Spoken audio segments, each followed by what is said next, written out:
The specimen presented displays the classic gross morphological findings of dilated cardiomyopathy, which is the most common form of cardiomyopathy and a frequent indication for cardiac transplantation.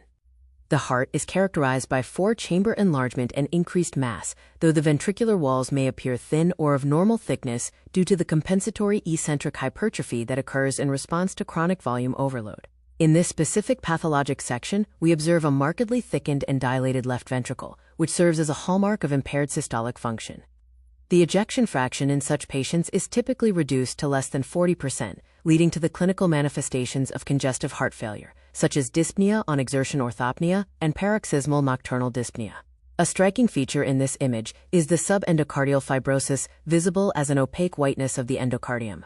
This fibrosis reflects chronic ischemic changes and increased wall tension. The dilation of the ventricular chambers often leads to stretching of the mitral and tricuspid valve rings, resulting in functional regurgitation, which further exacerbates the volume overload state. Histologically, one would expect to see myocyte hypertrophy with enlarged irregular nuclei and interstitial fibrosis. While the etiology is labeled as idiopathic in this instance, dilated cardiomyopathy can be secondary to numerous insults, including chronic alcohol consumption, viral myocarditis, often due to Coxsackie virus B, pregnancy-related stressors referred to as peripartum cardiomyopathy, or genetic mutations, most notably in the gene encoding the sarcomere protein titin. Other causes include nutritional deficiencies, like thiamine deficiency, leading to wet beriberi, or toxic exposures like doxorubicin.